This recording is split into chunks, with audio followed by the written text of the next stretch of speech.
வணக்கம் தலைவா, அனைவருக்கும் இனிய வணக்கம். இன்றைக்கி நம்ம இந்த ஒரு வீடியோவில் எதை பற்றி பார்க்க போகிறோம் அப்படின்னு பார்த்தீங்கன்னா, நகைக்கடன் தள்ளுபடி இதை குறித்து வந்திருக்க அந்த ஒரு முக்கியமான தகவல்களை இந்த ஒரு வீடியோவில் நம்ம பார்க்கலாம். தமிழகத்தில் நகைக்கடன் தள்ளுபடி யாருக்கு முதற்கட்டமாக வழங்க இருக்காங்க, யாரெல்லாம் இந்த நகைக்கடன் தள்ளுபடியை தமிழக அரசால் வாங்க இருக்காங்க, தமிழக அரசால் அறிவிக்கப்பட உள்ள 5 சவரன் வரையிலான நகைக்கடன்கள் தள்ளுபடி குறித்த முக்கிய தகவல்களை இந்த ஒரு வீடியோ உங்களுக்கு விளக்குகிறது. குறிப்பாக கூட்டுறவு மற்றும் பொதுத்துறை வங்கிகளில் பெற்ற கடன் ஏழை எளிய மக்கள், சிறு மற்றும் குறு விவசாயிகள் இந்த சலுகையை பெற முடியும். இது தகுதியுடையவர்களாக கருதப்படுவதால் தகுதியான பயனாளிகளின் பட்டியல் தேர்வு செய்யப்பட்டு வங்கிகளுக்கு உத்தரவிடப்பட்ட நிலையில் தனியார் நிதி நிறுவனங்களில் கடன் பெற்றவர்களுக்கு இந்த தள்ளுபடி பொருந்தாது என்பது தெளிவுபடுத்தப்பட்டுள்ளது. 4 சக்கர வாகனம் இல்லாதவர்கள் மற்றும் அரசு பணி இல்லாதவர்களுக்கு இதில் முன்னுரிமை அளிக்கப்படும் என்று எதிர்பார்க்கப்படுகிறது. கடன் தொகை மற்றும் அடமானம் வைக்கப்பட்ட தங்கத்தின் அளவு குறித்த ஆய்வுகள் தற்பொழுது தீவிரமாக நடைபெற்று வருகிறது. இதற்கான அதிகாரப்பூர்வ அறிவிப்பு விரைவில் வெளியாகும் என்பதால் பொதுமக்கள் மத்தியில் இது பரபரப்பை ஏற்படுத்தியிருக்குங்க. எப்படி உருவானது இந்த எதிர்பார்ப்பு? அதுதான் பயிர்க்கடன் தள்ளுபடி. ஆல்ரெடி முதல்வர் விஜய் அவர்கள் 75,000 தள்ளுபடியை கொடுத்ததுனால நகைக்கடன் தள்ளுபடியை முதல்வர் விஜய் வழங்குவார் அப்படின்ட்டு மக்கள் அனைவருமே எதிர்பார்த்துட்டே இருக்காங்க. முதற்கட்டமாக பார்த்தீங்கன்னா 5 சவரன், அதாவது 40 கிராம்குள்ளே நகைக்கடன் வச்சுருந்தீங்க அப்படின்னா உங்களுக்கு 100% இந்த தள்ளுபடியை தமிழக அரசு வழங்க இருக்கு. அதற்கு மேலே போயிடுச்சு அப்படின்னா உங்களுக்கு தள்ளுபடி தமிழக அரசு சார்பாக வழங்குவது வாய்ப்புகள் மிக மிக குறைவாகும். 41 கிராம் ஆனால் கூட பார்த்தீங்கன்னா உங்களுக்கு இந்த தள்ளுபடி அப்படின்றது கிடைக்காம போகிறதுக்கு நிறைய வாய்ப்புகள் இருக்க மக்களே.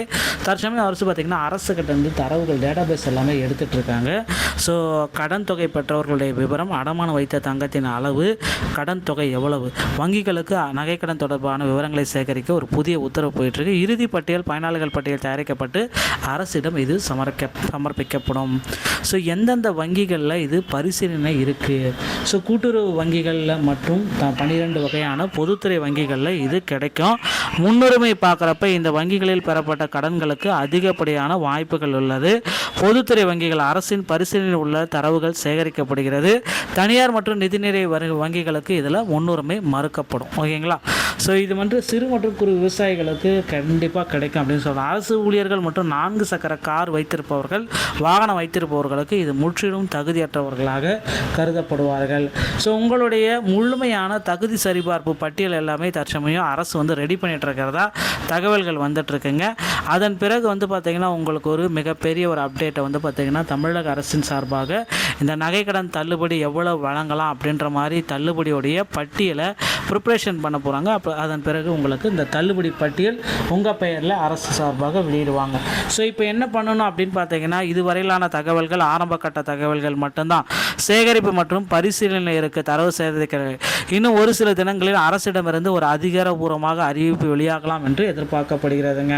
சரியான தகவல் வந்தால் மட்டும்தான் நீங்கள் பகிரணும். தவறான தகவலை தயவுசெய்து யாரும் பரப்ப வேண்டாம். வதந்திகளை நம்ப வேண்டாம். வங்கிகளிடமிருந்தோ அரசிடமிருந்தோ முறையான அறிவிப்பு வரும் வரை காத்திருங்க அப்படின்றத குறிப்பிட்டு சொல்கிறாங்க. இதை பேஸ் பண்ணி தாங்க உங்களுக்கு பார்த்திங்கன்னா அதிகாரப்பூர்வ அறிவிப்பு விரைவில் வெளியாகும். நகைக்கடன் தள்ளுபடியை குறித்த ஒரு மிகப்பெரிய அறிவிப்பை முதல்வர் விஜய் தலைமையிலான அரசு விரைவில் வெளியிடுவாங்க அப்படின்றத எதிர்பார்க்கலாங்க. இந்த ஒரு வீடியோ பதிவு உங்களுக்கு பிடிச்சிருக்கும் அப்படின்னு நினைக்கிறேன். வீடியோ உங்களுக்கு பிடிச்சிருந்தால் நீங்கள் நம்முடைய சேனலை சப்ஸ்கிரைப் அண்ட் பெல்லை கிளிக் பண்ணி வச்சுக்கோங்க. மீண்டும் ஒரு நல்ல தகவலோடு நான் உங்களை சந்திக்கிறேன். நன்றி, வணக்கம், தேங்க்யூ.